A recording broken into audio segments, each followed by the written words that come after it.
En 2024, aux États-Unis, 700 000 morts en tout depuis le début de la crise. Alors, morts de quoi?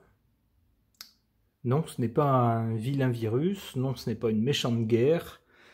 Ce sont ce qu'on appelle les opioïdes, c'est-à-dire toute une catégorie de médicaments qui sont faits pour soulager la douleur et qui la soulagent tellement bien que ceux qui prennent ce type de médicaments deviennent rapidement dépendants de ce qu'il faut bien appeler une drogue, par exemple. Et puis en prennent, et l'épidémie se répand, puisqu'au-delà d'une certaine dose, on meurt tout simplement.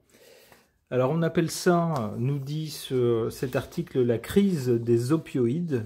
Ça a commencé dans les années 90, 2000, mais ça s'est accéléré depuis et c'est devenu un gros problème de santé publique là-bas, mais pas que là-bas, puisqu'on nous dit au Canada, donc le pays voisin au nord, la crise des opioïdes gagne le Québec.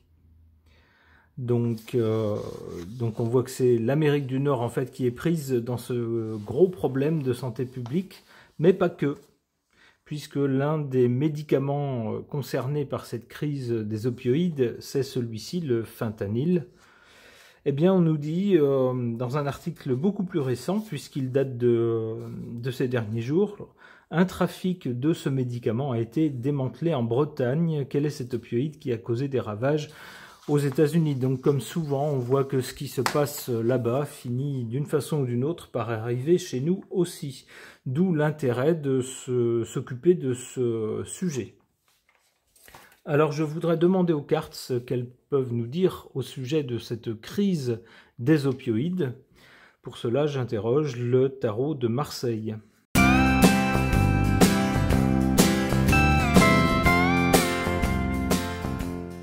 Qu'est-ce que suggèrent ces cartes? Au début de la crise, on a l'impératrice, c'est-à-dire quelque chose de bien rodé, de bien organisé. En effet, il s'est agi pour le lobby, on va dire, des entreprises fabriquant ce genre de pilules. Il s'est agi donc de communiquer pas mal auprès du grand public, de faire de la publicité, et puis d'essayer de convaincre les médecins de prescrire ces médicaments en disant que, mais non, il n'y a pas tant de risques que ça d'addiction. Oui, bien sûr, il y a des risques, mais comme pour tous les médicaments, en faisant attention, il n'y avait pas de problème. Et puis essayer également de convaincre les personnes travaillant dans l'administration ou le gouvernement que c'était pour le bien des gens, que c'était également pour le bien d'une industrie importante. Tout cela, sans doute, a été rondement mené, nous dit-on, avec l'impératrice, pour arriver à cette crise, puisque les médecins se sont mis à prescrire de plus en plus, avec en plus de plus en plus de produits sur le marché, dont certains étaient très dangereux. On a minimisé sans doute les risques avec l'impératrice, hein. On communique, on se débrouille pour que tout soit fait avec efficacité. Les relations entre les gens, les entreprises, tout se passe bien. Alors à l'heure actuelle, on a donc abouti à une crise, mais à l'heure actuelle, donc on nous parle d'un changement. Ok, on tentera de comprendre mieux avec d'autres cartes de quel changement il s'agit. Et du côté de l'avenir, on a la papesse. La papesse nous montre des gens intelligents, qui savent de quoi il est question, qui regardent la situation depuis un moment, qui compilent des données, qui cherchent à comprendre avec ces données, mais se taisent. Ils ne disent pas tout sur cette crise.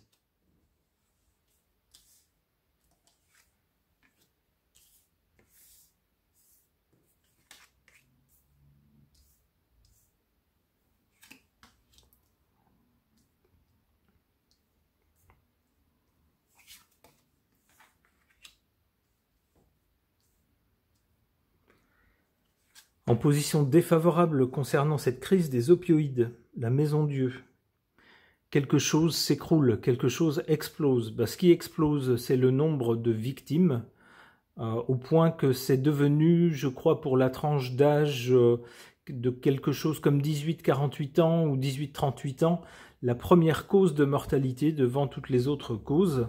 On a donc une explosion des gens qui perdent la vie à cause de leur addiction à ces médicaments, ces opioïdes. Et puis ce qui s'écroule, c'est peut-être toute une génération à cause de cette addiction. On a donc quelque chose d'assez violent. En carte favorable, on a cette carte du chariot qui peut faire penser que une fois qu'on prend conscience du problème, eh bien on a une capacité à aller de l'avant très vite et à renverser toutes sortes d'obstacles qui pourraient freiner une action contre cette crise des opioïdes. C'est ce que suggère le chariot, avec lequel on donne un coup de rêne pour faire avancer les chevaux et puis on renverse les obstacles.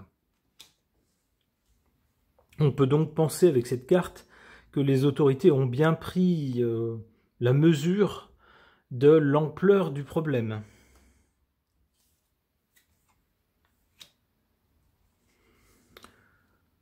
La lune nous parle de quelque chose de mi-figue, mi-raisin et semble suivre la papesse qui, elle, ne dit pas tout ou ne dit rien. Eh bien, avec la lune, on a des choses cachées. Certaines choses sont montrées, d'autres sont cachées.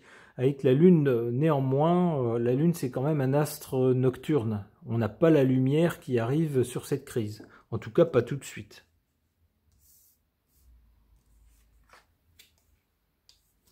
L'étoile, quand même, pas tout de suite, mais un peu plus loin, on a l'étoile qui arrive donc sur la lune. Alors avec la lune, ça me vient maintenant, on peut y voir le peuple, la population, c'est-à-dire la nation, l'ensemble de la nation avec la lune. Il semblerait donc qu'il y ait des choses cachées. On apprendra peut-être des choses cachées concernant la nation ou le peuple. Peut-être l'ampleur de cette crise, par exemple. En tout cas, avec l'étoile qui tombe un peu plus loin, on a bon espoir. On peut avoir espoir. Cela dit, c'est pas tout de suite. Il semble qu'il y ait un temps entre peut-être la réaction des autorités qui soudain prennent conscience de l'ampleur du problème et du fait que l'épidémie s'aggrave, prennent les mesures sans doute nécessaires pour y répondre avec cette roue de fortune qui nous parle d'un changement, c'est-à-dire que par rapport à ce qui a prévalu jusqu'à maintenant, c'est-à-dire la montée de la crise, il y a un changement. Eh bien, il faudra peut-être un petit peu de temps avec la papesse et la lune. On ne voudra pas trop dire certaines choses, mais ensuite, avec l'étoile, on voit que l'espoir revient. Donc, on peut penser que tout ira mieux. Ok. Concernant la crise des opioïdes qui sévit surtout aux États-Unis, mais aussi dans toute l'Amérique du Nord, et qui nous touche indirectement en Europe, puisque des trafics de certaines de ces substances opioïdes viennent d'être démantelés par ici. J'interroge donc au sujet de cette crise des opioïdes mon oracle Béline augmenté.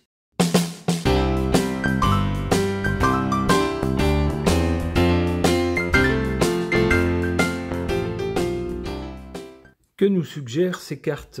Du côté du passé ou de l'origine de cette crise, on a le feu, avec deux coqs qui semblent vouloir s'affronter. Alors ça me fait penser à une déclaration d'un président précédent, peut-être pas celui de juste avant, mais peut-être celui d'encore avant, qui avait déclaré en anglais « a war on drugs », donc une guerre contre la drogue. Alors la drogue au sens large, mais aussi peut-être certains médicaments qui peuvent être considérés comme tels.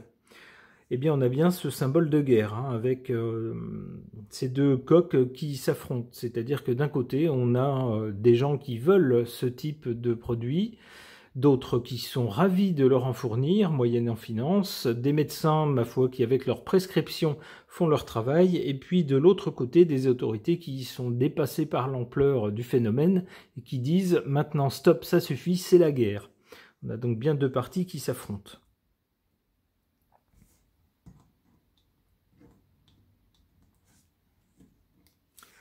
Pour le présent, on a la carte bleue. La carte bleue représente une protection. Elle atténue les mauvaises choses. Alors on peut penser que une fois qu'on a pris conscience d'un problème, qu'on a compris l'importance, l'ampleur d'un problème, on a déjà fait la moitié du chemin. Quand on a bien compris tous les tenants et les aboutissants, on a quasiment tous les éléments en main. Il suffit ensuite d'avoir la volonté et de se donner les moyens de commencer à lutter contre. Mais une fois qu'on a pris conscience de la chose, on a déjà fait une bonne partie du chemin. Je pense que c'est ce que nous dit cette carte bleue. D'abord, on peut communiquer pour dire aux gens, attention, les produits que vous achetez en pharmacie, soit des choses en vente libre, soit des choses qui sont prescrites, s'ils ont un effet pour vous, c'est qu'ils ne sont pas anodins. Et si on vous dit d'en prendre une certaine dose et pas plus, c'est qu'il y a une raison.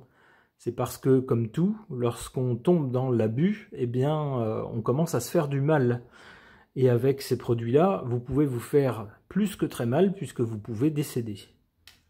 Alors peut-être qu'avec une bonne communication, déjà, on peut commencer à essayer de limiter les dégâts, mais c'est une prise de conscience qu'on peut étendre à toute la population. Du côté de l'avenir, avec cette carte des pénates, on peut penser au foyer, on peut penser que les États-Unis sont touchés par cette crise dans les foyers, avec certaines personnes, parfois des personnes âgées, qui deviennent dépendantes parce qu'elles ont une douleur spécifique. Alors ces médicaments, ce type de médicaments étaient prescrits parfois pour des personnes souffrant de cancer et malheureusement à un stade où elles ne pouvaient plus être guéries, soignées. Eh bien, la solution c'était de les empêcher de souffrir avec ce type de médicament. Malheureusement, c'est un médicament addictif. Ça pouvait donc toucher des personnes dans les foyers.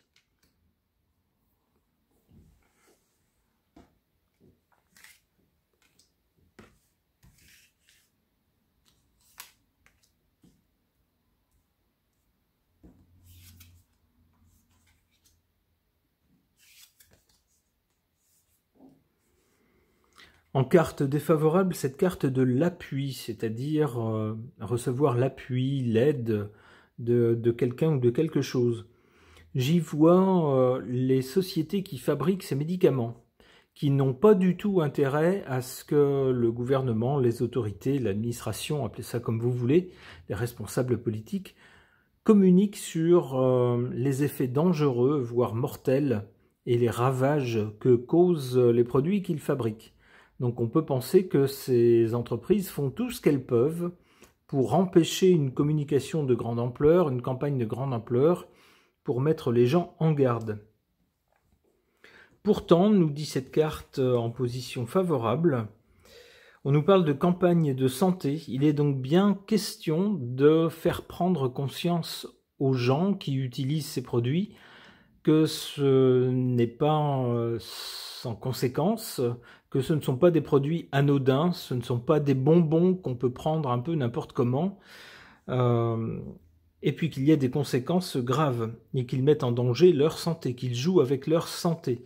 C'est ce que nous dit cette carte ici. C'est une carte solaire, donc, qui peut indiquer également l'idée de mettre quelque chose à la vue de tous, de rendre quelque chose visible, su par tout le monde, pour des gens qui penseraient que peut-être, bon, puisqu'on leur prescrit les médicaments, c'est que c'est quelque chose de bon de toute façon pour la santé. Non, non, avec cette carte solaire, on met à jour, on rend visible pour tout le monde les dangers qui vont avec ces médicaments si on dépasse les doses prescrites.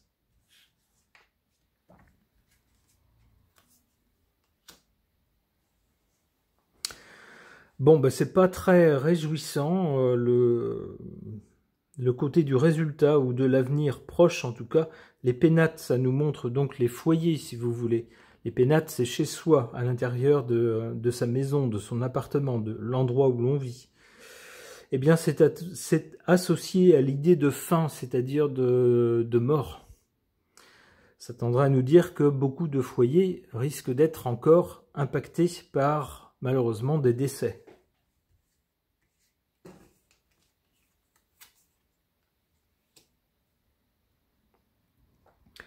Ça risque de déchaîner les passions peut-être de personnes en colère, après l'addiction ou le décès d'un proche, et se retournant peut-être contre le médecin qui a prescrit sans doute un peu facilement certains produits, et peut-être cherchant à faire justice contre la personne qui était à l'origine de cette addiction. Alors on pourrait y voir peut-être aussi des associations qui pourraient regrouper différentes personnes un peu en colère contre cette crise des opiacés, des opioïdes, et en colère de décès de proches par exemple. Là-dessus, on a la carte de la renommée. Alors, il se pourrait donc, de deux choses l'une, soit que certaines personnes passionnées dans le contexte de cette crise deviennent célèbres avec la renommée, c'est-à-dire peut-être des groupes se constituant pour tenter justement soit de faire passer des lois restreignant la prescription de ces médicaments, soit tentant une action en justice, deviennent célèbres. Une dernière carte. Voilà, je vous parlais de justice, eh bien, on aboutit bien à des procès. Il semble que c'est ce qui attend certains médecins peu scrupuleux. Ok, eh bien, j'espère malgré tout, malgré les ravages que cette crise provoque, je rappelle quand même 700 000 morts aux États-Unis depuis le début de cette crise, il y a quand même plusieurs années, ce n'est pas en une seule année, mais quand même 700 000 personnes qui peut-être auraient pu vivre plus longtemps, dans de meilleures conditions. Je souhaite le meilleur aux familles touchées par cette crise, en espérant qu'elles connaîtront un avenir heureux. Ce tirage est maintenant terminé, merci de l'avoir suivi.